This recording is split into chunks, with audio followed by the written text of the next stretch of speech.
Welcome to our Asian Star Trend channel.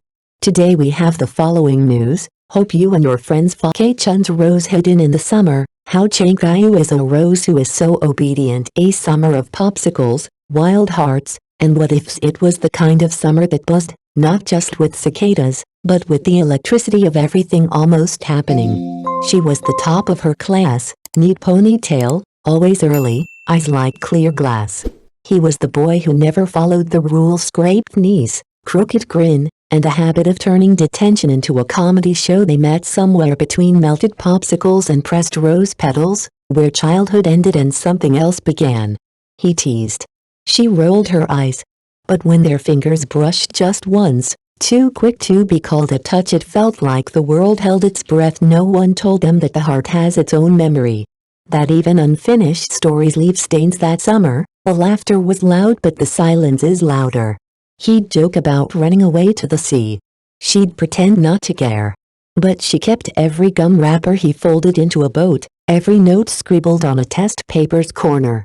Sweetness grew slowly between them, like syrup seeping through cracked ice, but first loves rarely come with closure. There was no grand confession, no last kiss under fireworks. Only a pair of eyes searching a crowd, a bicycle tire spinning alone, and a heat that lingered even after the sky turned cold. Years later, they'd remember how close they came, how far they went. And wonder if some summers are meant not to be completed, but to be felt like a sting, and remembered like a song. Rose-tinted geometry. When summer and first love collide, it started with a pencil tap, small, almost forgettable.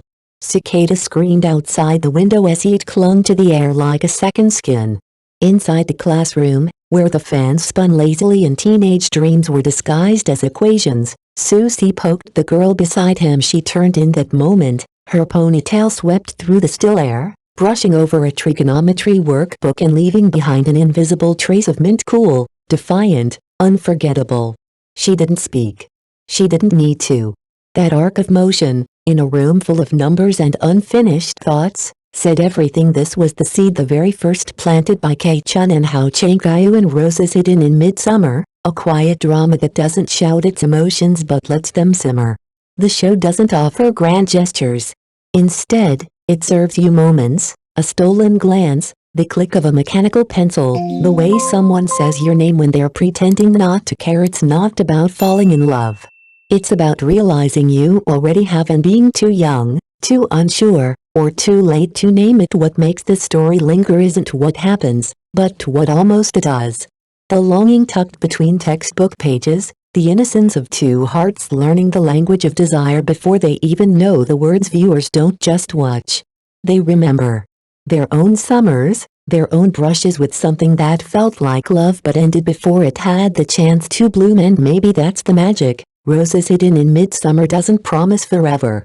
It gives you a moment and dares you to feel everything when youth flickers like ember. A glimpse into Roses Hidden in Midsummer. The director chose a faded filter, amber-tinted and sun-soaked, to frame the memories, as if the past had been gently pickled in time. The ceiling fan spun lazily overhead, casting rhythmic shadows across the classroom floor.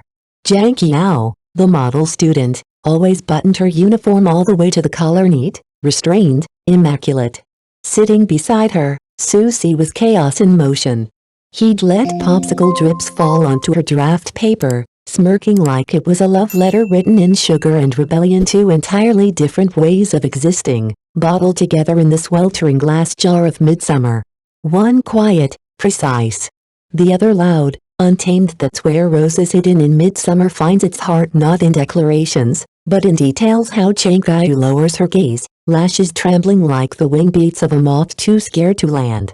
K-Chun twirls a pencil between his fingers, knuckles tense, as if holding back something he doesn't yet understand. In these small, awkward moments, the series captures the clumsy sweetness of young hearts trying to speak before they've found the right language. There are no fireworks here, only flickers, glances held a second too long, touches almost made, words nearly said. But that's the alchemy of this show.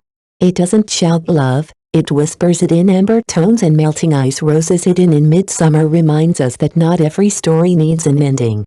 Sometimes, What lingers, like the warmth left by a fading sun, is more powerful than anything fully told. The love that hid in the margins, quiet cracks and roses hidden in midsummer. The director never gives us a clear timestamp for when it all began. The flutter of emotion isn't marked by sweeping music or dramatic confessions, but by something quieter, blurrier, more intimate. Maybe it was the moment Zhang Qiao bent down to pick up her eraser, and a sliver of her pale neck caught the light so stark and fragile against the feverish heat of summer. Or perhaps it was when Susie climbed the school wall to buy a half-melted strawberry popsicle, always colder, always later, as if time bent differently for the things he brought her. The moment doesn't matter. What matters is that it happened. That it bloomed slowly, stubbornly, in between geometry problems and folded paper cranes. And when Hao Changyu clutches a rose specimen, quietly stuffed into her backpack, we see it finally. The gloss of tears in her eyes doesn't fall, but it shimmers, revealing the cracks behind perfect penmanship.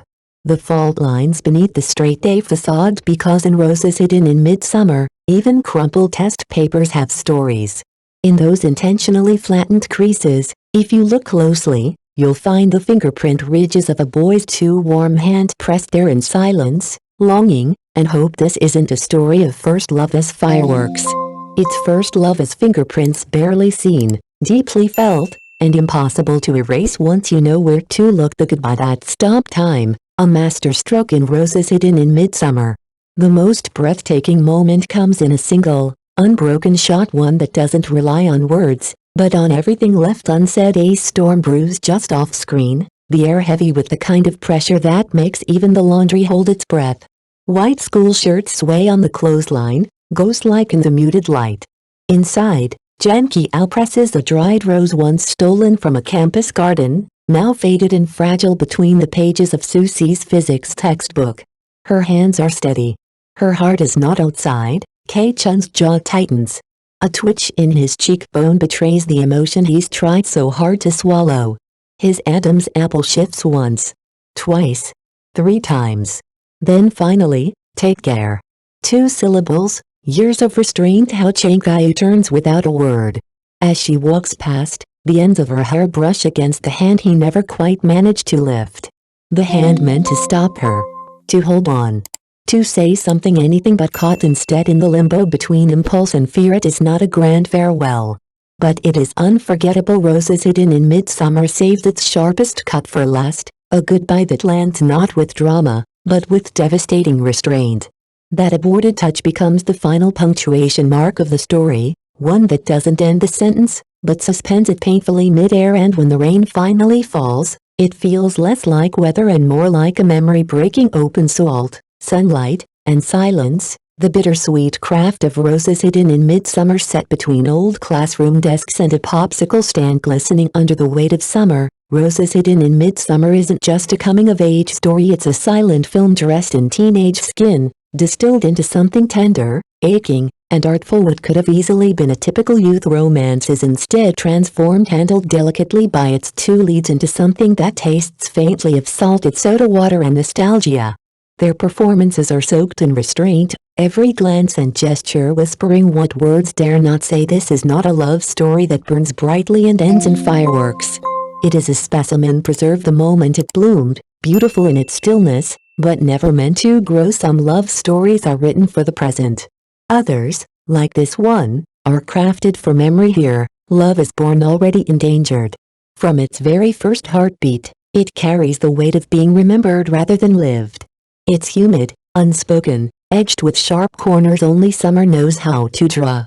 The kind that leaves a mark not through possession, but through the ache of almost having, almost saying, almost staying. Roses hidden in midsummer does not ask for our tears, but it earns them, and long after the final frame fades, something lingers. Not the plot, not the setting, but the sting of salt on skin, the echo of a laugh across a courtyard, the unbearable beauty of what could have been.